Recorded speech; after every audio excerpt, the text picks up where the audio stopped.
At least ഞാൻ പറയണ എന്തെങ്കിലുമൊക്കെ ഇടണം കേട്ടോ. ഈ ഒരു കുഞ്ഞു കുട്ടി കാണാതെ പോയപ്പോൾ എല്ലാവരും ഒരേപോലെ മനസ്സുരുക്കിയില്ലേ. ഇതുകൊണ്ട് എനിക്കൊരു ഗുണമില്ല, നിങ്ങൾക്ക് മാത്രമേ ഇതുകൊണ്ടും ഗുണമുള്ളൂ. ആ വേടൻ്റെ കാര്യമൊക്കെ പറഞ്ഞത് ഭയങ്കര ആൾക്കാരെ മിസ്ലീഡ് ചെയ്യുന്ന രീതിയിലായിപ്പോയി. അറ്റ്ലീസ്റ്റ് ഞാൻ പറയണ എന്തെങ്കിലുമൊക്കെ ഇടണം കേട്ടോ. ഈ 15 സെക്കൻഡിൽ തലേ വാലും ഇല്ലാതെ കട്ട് ചെയ്യുമ്പോഴത്തേക്ക് ഏതെങ്കിലും രീതിയിൽ എന്തെങ്കിലും പരസ്പരം ബന്ധമുള്ള ഇടണം. എൻ്റെ റിക്വസ്റ്റാണ്.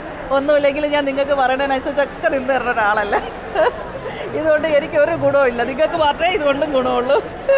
ഞാൻ ഫേസ്ബുക്കിൽ 15 സെക്കൻഡ് മതി, ഓക്കെ. എന്നാലും എന്തെങ്കിലും ഞാൻ പറയണതായിട്ട് എന്തെങ്കിലുമൊക്കെ ഒരു സാമ്യത ഉള്ളതിടണമെന്ന്.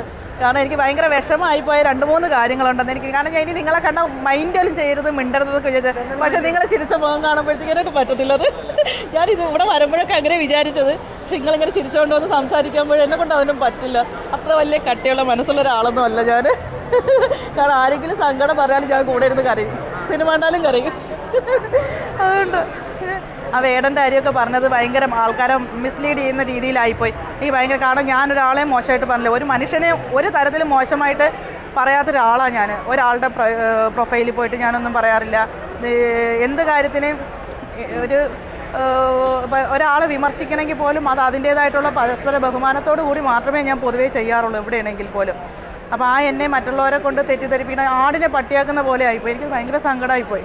ഞാൻ ആ കുഞ്ഞിന് പറഞ്ഞു മറ്റേ ആ പ്രോഗ്രാമിൽ വന്ന കുട്ടികളെ, കാരണം ഞാൻ പറഞ്ഞതുമായിട്ട് യാതൊരു ബന്ധമില്ലാത്ത രീതിയിലാണ് തലക്കെട്ടുകൾ വന്നത്, ആ സെക്കൻഡുകൾ കട്ട് ചെയ്തതും.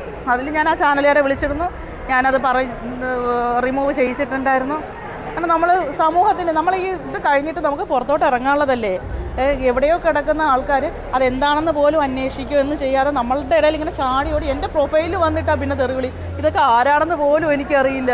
വേടന് ഞാൻ അതെടുത്ത് വെച്ചിട്ട് യാതൊരു റീച്ചും ഇല്ലാത്ത ഒരു മനോജ് പയ്യോളി എന്ന് പറഞ്ഞ ഒരുത്തൻ എന്തൊക്കെയോ കാണിച്ചു വിട്ടണം, ഒരു മനുഷ്യനെ തിരിഞ്ഞു നോക്കുന്നില്ല. അയാൾ എടുത്തിട്ടേ വേടനെതിരെ പറഞ്ഞു ജിപ്സാന്ന്. ഞാൻ ചോദിച്ചു ഞാൻ എപ്പോൾ എന്ത് പറഞ്ഞു എന്ന്. ഞാൻ പറഞ്ഞു അമ്മയും മക്കളും തമ്മിലുള്ള കാര്യങ്ങൾ പറയുന്ന സമയത്ത് കുഞ്ഞു മക്കളൊക്കെ ഇങ്ങനെ പോകുമ്പോഴത്തേക്ക് വീട്ടിൽ പറയാതെ പോയി കഴിഞ്ഞ് കഴിഞ്ഞാൽ എന്തെങ്കിലും സംഭവിച്ചു പോയേ. ഒരു മനുഷ്യൻ്റെ അവസ്ഥയല്ലേ, നമുക്ക് എപ്പോഴും എന്ത് വേണമെങ്കിലും സംഭവിക്കും. എന്തെങ്കിലും പറ്റിപ്പോയി കഴിഞ്ഞാൽ എവിടെ പോയി അന്വേഷിക്കും. ഇപ്പം തന്നെ കണ്ടില്ല, ഒരു കുഞ്ഞു കുട്ടി കാണാതെ പോയപ്പോൾ എല്ലാവരും ഒരേപോലെ മനസ്സുരുക്കിയില്ലേ എവിടെ പോയി എന്താക്കി. അത് അമ്മ കൊണ്ടുപോയതാണെങ്കിൽ പോലും. അപ്പോൾ അതുപോലെയൊക്കെ എന്തെങ്കിലുമൊക്കെ നമ്മൾ വീട്ടിൽ നിന്ന് പറയാതൊക്കെ പോകുമ്പോഴത്തേക്ക് അങ്ങനെ ഞാൻ ഉദ്ദേശിച്ചത്. അപ്പോൾ മക്കൾ എവിടെ പോകുന്നതെന്നുണ്ടല്ല, വീട്ടിൽ പറഞ്ഞു പോകുമ്പോഴത്തേക്കും എന്തെങ്കിലും പറ്റിപ്പോയാൽ എന്തെങ്കിലും ഇതായാൽ അവർക്ക് അന്വേഷിക്കാനും അതാണ് പറഞ്ഞത്. പക്ഷേ ഞാൻ പറഞ്ഞതുമായിട്ട് ഇതിപ്പോൾ നിങ്ങളും ഇതുപോലെ തന്നെ എനിക്ക് കട്ട് ചെയ്ത് ഇടുമ്പോഴത്തേക്കും ഞാൻ പറഞ്ഞതുമായിട്ട് യാതൊരു ബന്ധം ഉണ്ടാവത്തില്ല. ശ്രമിക്കുക.